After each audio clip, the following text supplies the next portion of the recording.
UvaldeRadio.net. Hey, I'm Robert Miguel, and with me, joining me on the telephone conference call at the Uvalde Grand Opera House, I've got Caitlin Weissel, and I think I've also got Camille Sanders.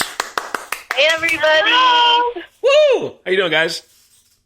Good. How are you? Did you do what I asked you to, Caitlin, and call Camilio Estevez, my favorite 80s actor? I'm not.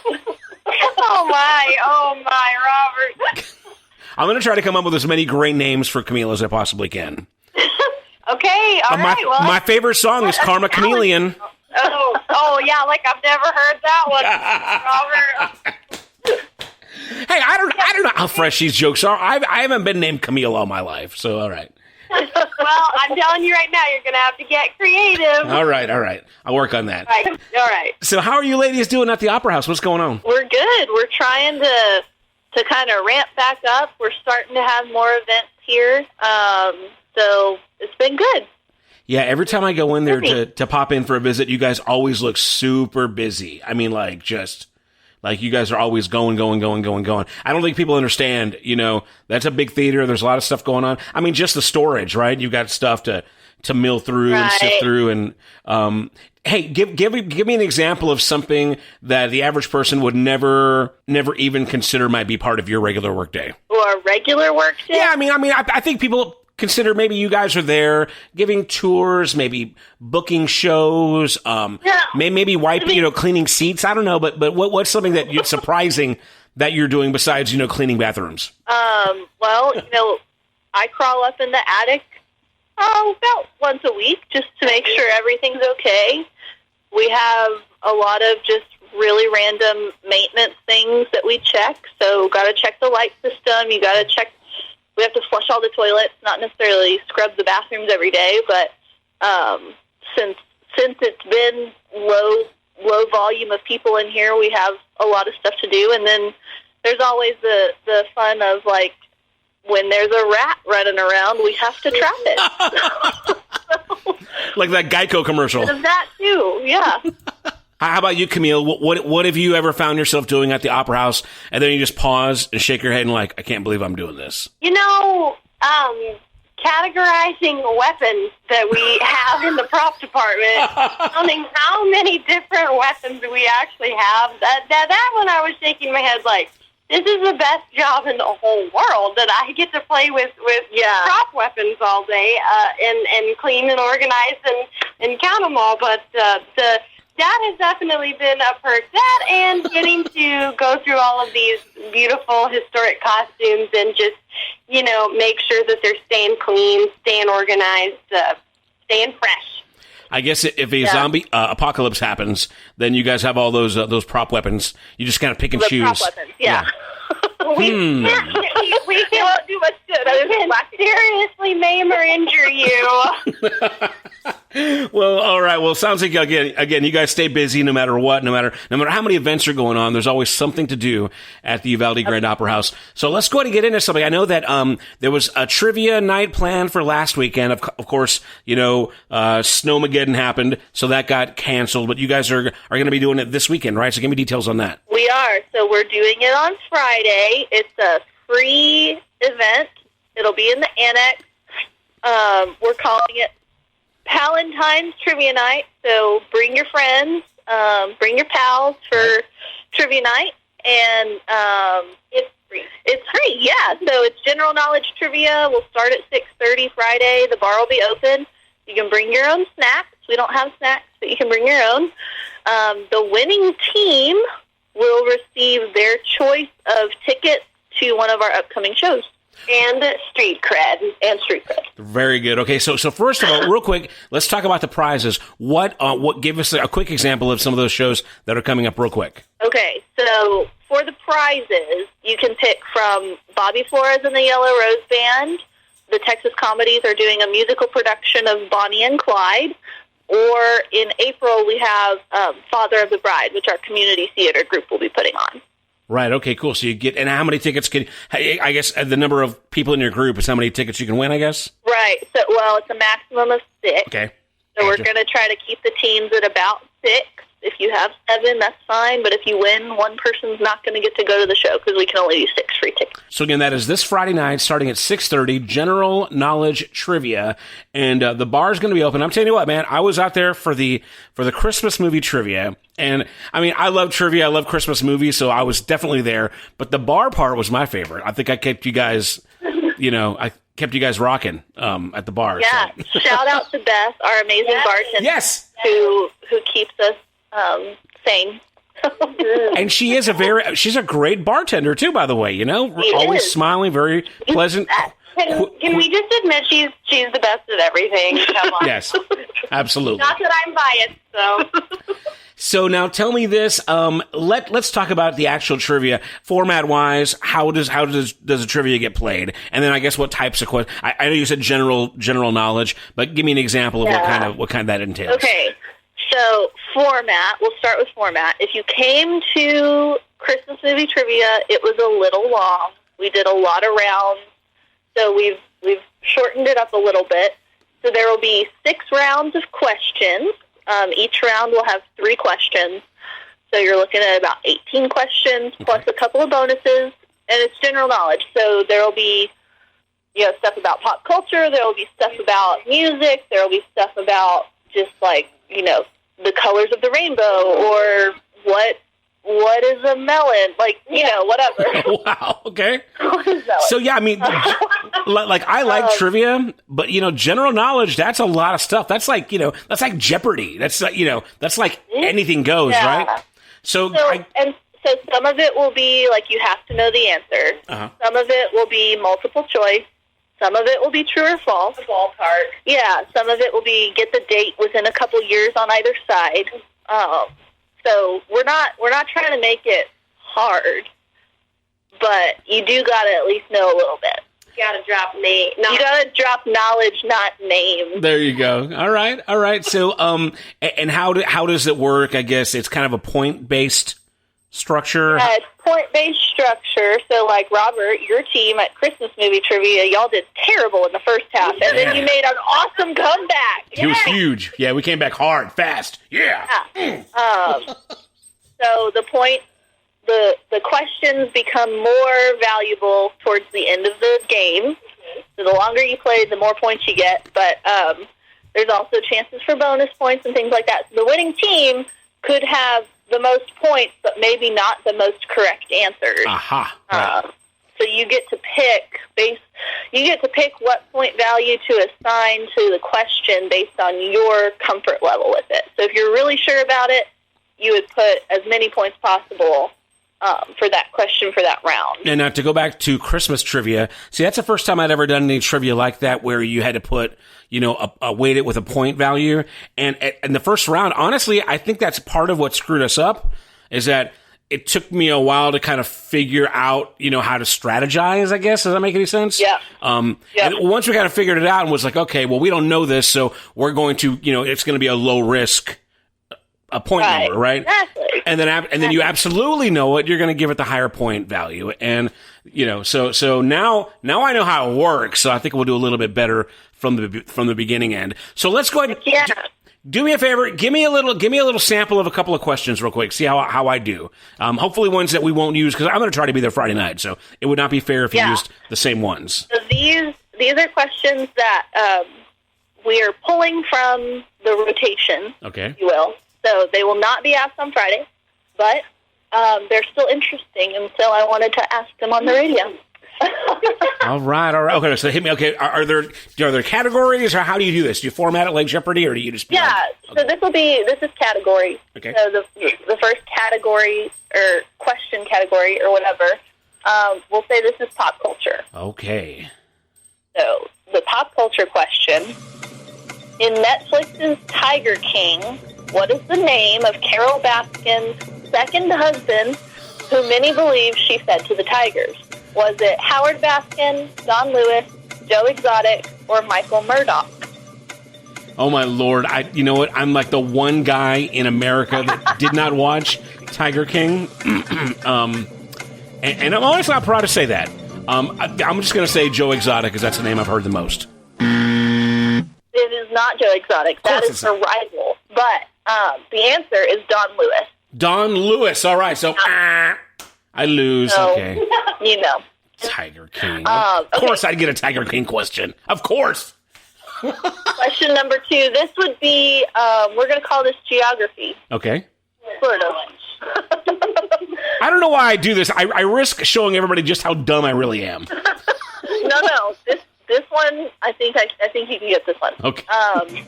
What is the Portuguese word for Brazil? Oh my gosh. The Portuguese word for Brazil? Don't overthink it. It's Brazil. Yes, with an S. Okay, this last one, Robert. Okay. Really difficult. Okay, oh boy. If you don't know anything about it. So that's why it got pulled. All right. But it's also so interesting that I wanted to talk to you about it because I feel like you would appreciate the interesting part of it. Okay, here we go. Let's go with it. What you got? Okay, so this, I'm going to say this is like a worldview question, if you will, or food and drink. You could even categorize it. Yeah, this is a foodie question. Okay. Okay, so Trappist beers are a unique category within the beer world and are lauded for their high quality and flavors and brewed by Trappist monks. Which country has the most Trappist breweries? Is it the Netherlands, Austria, the United States, or Belgium? Oh my goodness. Okay. I'm going to say Austria. Ooh, that was a really good guess. That's wrong. Of course it was. Really good guess. It's Belgium. So, that would have been my other guess. So there you go. So I was reading this and I was like, what the heck is a Trappist beer, Camille? And she was like, I don't know what you're saying. So I Googled it.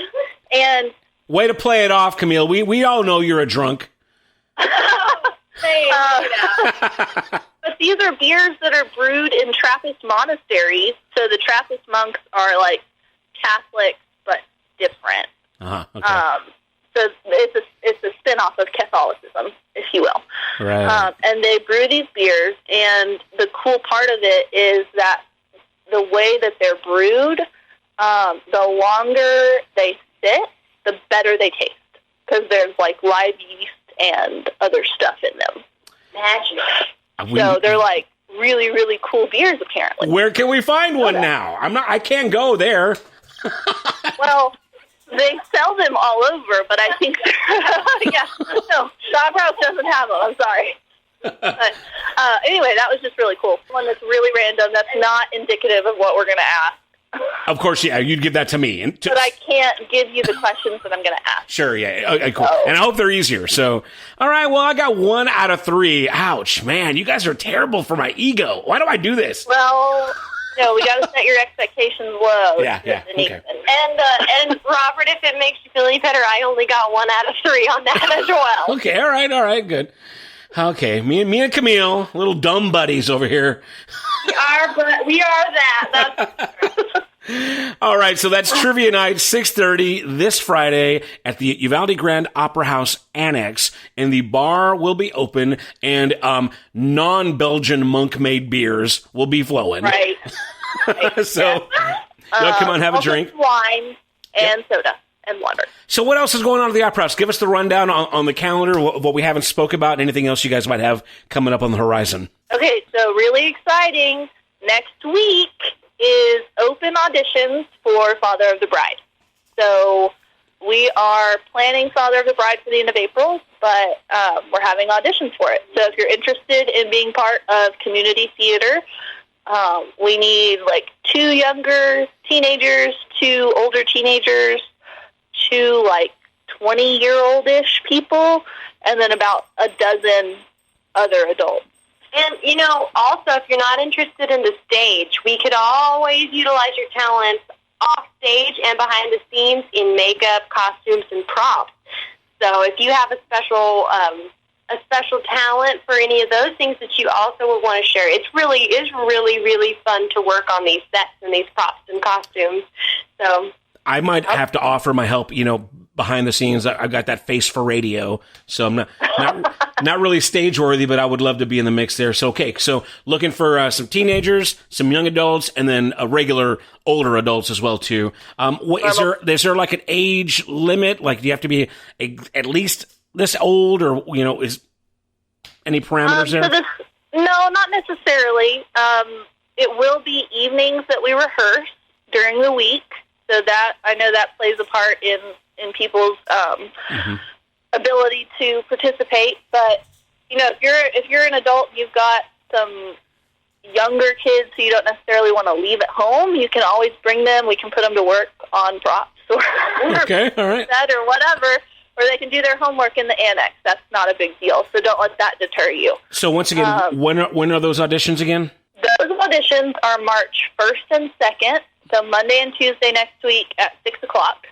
And it'll be a cold read of a scene from the script with the director. And our director is the lovely Karen Miller-Barnes. So we're really excited to have her on board to do this show. If you've seen the Steve Martin movie, it's similar but different. Mm-hmm. Okay. The movie was based on the book that the play was also based on. So similar but different. And then once again, remind me of the actual production dates and what would that rehearsal schedule look like if you're interested? So if you're interested, the rehearsal schedule will be probably 4 or 5 days a week. It just depends. But we'll start rehearsals mid-March, and then the production dates are April 23rd, 24th, and 25th.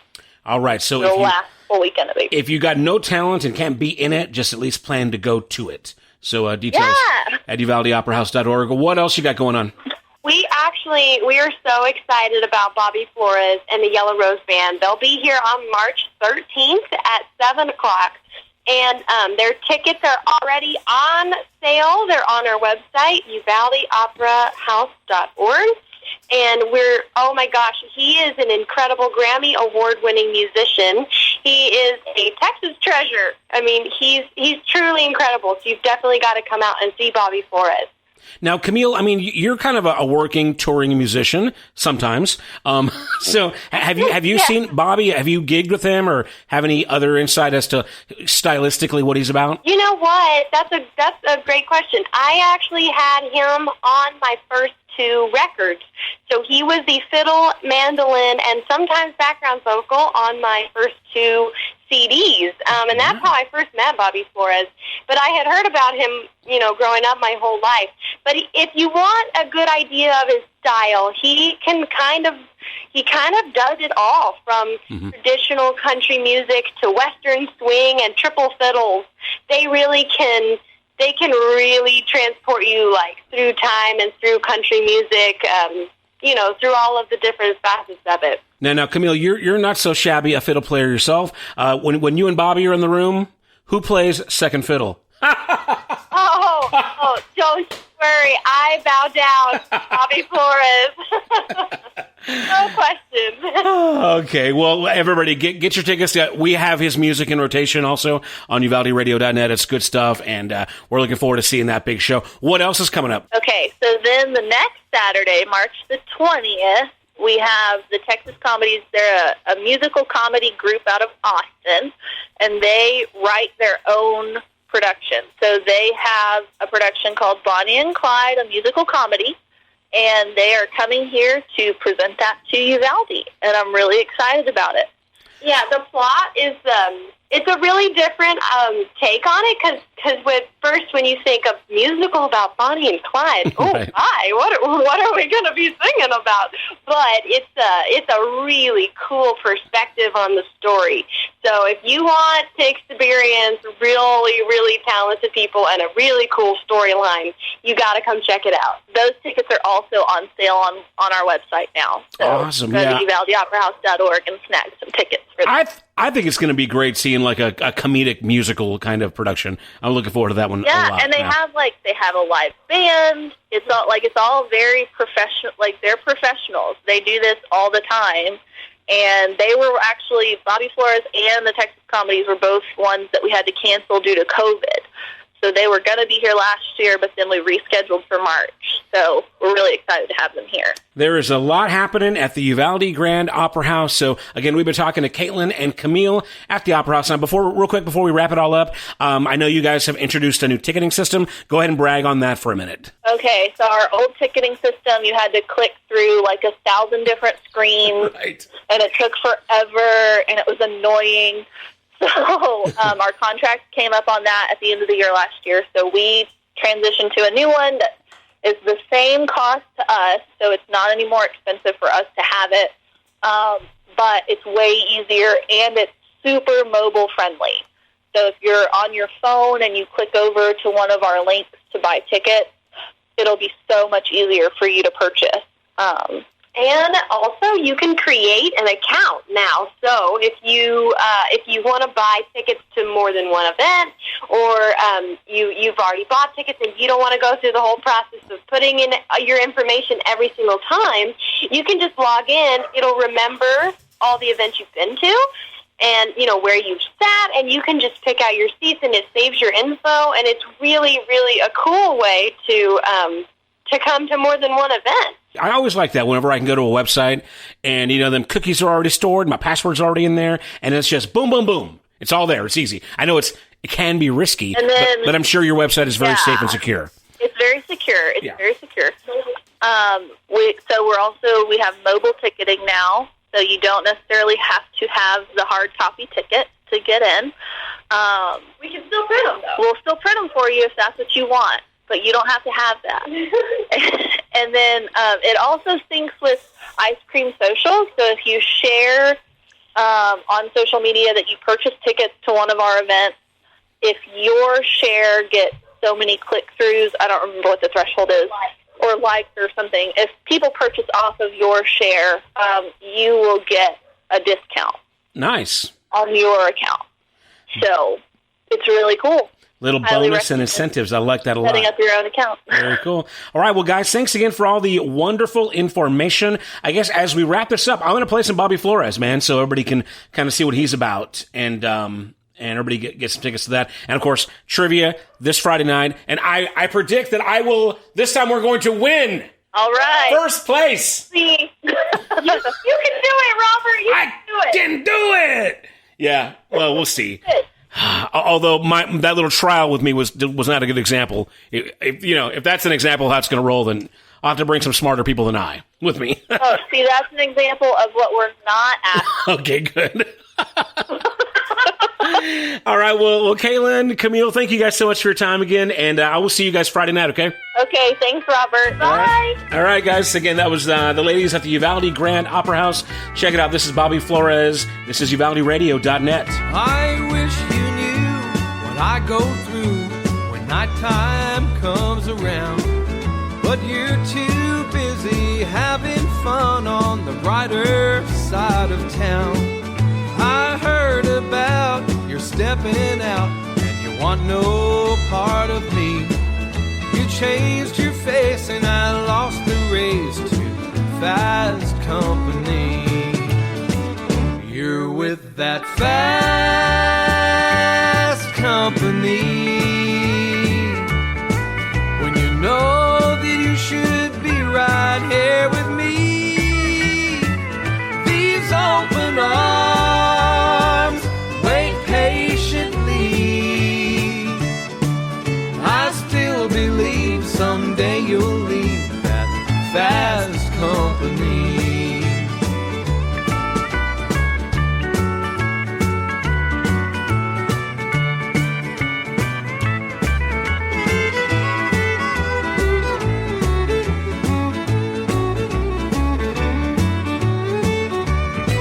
I'll wait until you've had your fill on the brighter side of town.